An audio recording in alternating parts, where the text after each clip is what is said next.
नमस्कार दोस्तों, एक बार फिर से आपका अपने चैनल नेशनल इंटरनेशनल न्यूज़ में स्वागत करते हैं।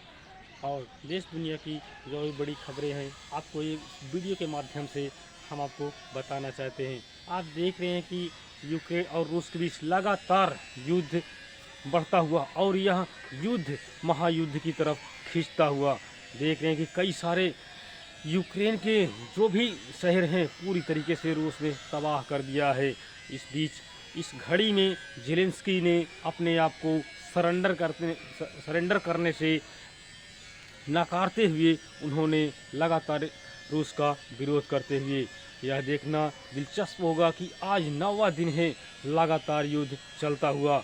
ना ही यूक्रेन पीछे हटने को तैयार, ना ही रूस पीछे हटने को तैयार। तो लगातार इन दोनों में युद्ध हो रहा है बराबर। जो है कई सारे टैंक जो है जलाए जा रहे हैं, कई सारे जो है मिसाइलें वहाँ पे ध्वस्त हो रही हैं, कई सारे अस्पताल हो, स्कूल हो या वैसे बिल्डिंग हो, लगातार रूस के द्वारा यूक्रेन को क्षति पहुँचाया जा रहा है। इतना ही नहीं बल्कि ज़ेलेंस्की ने वहाँ कह रखा है कि वह जो भी नुकसान हो रहा है उसको हम फिर से बनाने का प्रयास करेंगे और पुतिन यह जान ले कि यह जितना भी नुकसान हो रहा है उनको भरपाई करना ही होगा। अपने हार जाने के लिए ये तैयार रहें। यूक्रेन लगातार चेताता हुआ रूस को, लेकिन यूक्रेन किसी भी नाटो देश को की नहीं मान रहा है। लगातार फ्रांस के प्रधानमंत्री या राष्ट्रपति लगातार पुतिन से बातें कर रहे हैं, लेकिन पुतिन एक भी बात इनकी मान नहीं रहे हैं। तो इससे यह जाहिर होता है कि पुतिन का जो इरादा है बिल्कुल साफ है। वो क्या करना चाहते हैं, क्या नहीं करना चाहते, यह किसी को भनक भी नहीं लग रही है। लेकिन इतना ही नहीं, लगातार वहाँ पे रूसी टैंक को भी अच्छी खासा नुकसान पहुँचाया जा रहा है यूक्रेन सैनिकों द्वारा।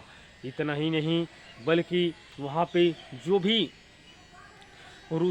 हम देख रहे हैं रूसी सेनाओं को वहाँ पे कैदी कर लिया गया है। वो भी अपने देशवासियों से बात कर रहे हैं, अपने परिवार से। तो लगातार उनके परिवार वाले उन्हें रोते हुए दिख रहे हैं और फ़ोन पर बात करते हुए। इतना ही नहीं, पुतिन ने ये भी कह रखा है कि यूक्रेन ने भारतीय छात्रों को कम से कम 3000 छात्रों को वहाँ पर उन्होंने बंदी बना लिया है। तो ये तो एक तरीके से यूक्रेन के हिसाब से गलत ही है। क्यों? क्योंकि आप जो है अपने सेना को वहाँ पे लड़ाई के लिए भेजिए, ना कि दूसरे को छात्रों का आप जो है अपने लड़ाई में प्रयोग कर सकते हैं। इसका भी भारतीय गवर्नमेंट भी निंदा करती हुई और लगातार रेस्क्यू ऑपरेशन, यहाँ तक खबरों के मुताबिक इतना भी पता चला है कि लगभग 20,000 में से 18,000 छात्र भारत पहुँच चुके हैं। ये खुशी की खबर देखने को मिल रही है। और यहीं पे वो जो छात्र यूक्रेन से भारत आ रहे हैं ये अपने आप को सेफ महसूस कर रहे हैं, बिल्कुल सुरक्षित महसूस कर रहे हैं और लगातार अपने वीडियो शेयर कर रहे हैं। यहाँ के जो भी न्यूज़ कवरेज वाले हैं उनसे लगातार अपनी बातों को शेयर कर रहे हैं कि यहाँ आने के बाद हमें लग रहा है कि इंडिया गवर्नमेंट ने हमारे लिए क्या नहीं किया, लगातार हमारे लिए प्रयास करता रहा है। तो इससे इतना यह हमको एहसास हो रहा है कि हमारी गवर्नमेंट हो ना हो, लेकिन अपने देश के प्रति इतना रुझानपन है और लगातार जो है वहाँ पे अपने चार मंत्रियों को बाहर भेज रखा है भारत ने। मोदी ने वहाँ पे अपने मित्रों को वहाँ पर भेज करके लगातार भारतीय छात्रों को बचाने की कोशिश करते हुए, ताकि रूस के आड़े में भारतीय छात्र ना आएँ।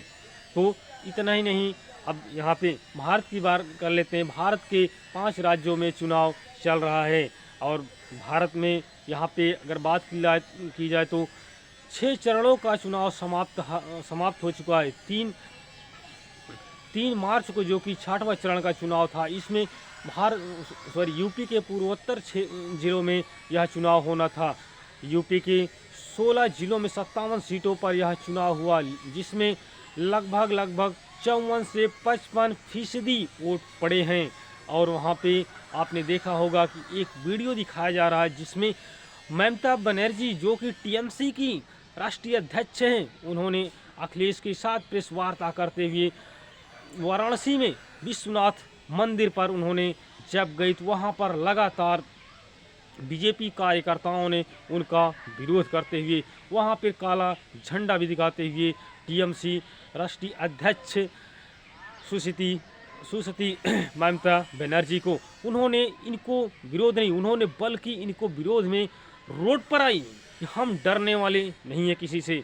और इन्होंने यह भी कहा कि अब यहाँ से बीजेपी को हार सुनिश्चित हो गई है। लेकिन हम यह नहीं कह सकते चूँकि यह चुनाव में लगातार दोनों पार्टियां एक दूसरे के विपक्षी हैं और एक दूसरे की ओर लड़ती दिख रही हैं। तो यहाँ पर क्या ममता बनर्जी का यहाँ पे आना और अखिलेश के लिए एक जीत का सबब बन पाएगा, ये हमें कमेंट करके ज़रूर बताइए कि क्या टीएमसी प्रवक्ता जो भी टीएमसी के अध्यक्ष हैं सुश्री ममता बनर्जी, क्या ये अखिलेश यादव की पार्टी को जीत दिला पाएंगी। इतना ही नहीं बल्कि देश दुनिया की और खबरों के साथ अगर भारत और श्रीलंका के बीच बात की जाए तो यह पहला टेस्ट मैच जो कि 4 मार्च को होना है। आज देखना यह होगा कि विराट कोहली जो कि पूरे कप्तान रह चुके हैं भारत के, वे अपना 100वां टेस्ट खेल रहे हैं और उनको देखने के लिए बीसीसीआई अध्यक्ष जो हैं वो भी अपना काम छोड़ करके उनका टेस्ट देखने के लिए आए हैं। ये देखना दिलचस्प होगा। तो ठीक है, इतना नहीं, यदि आपको यह वीडियो पसंद आया हो तो आप इसे लाइक एवं सब्सक्राइब करना ना भूलें। नमस्कार।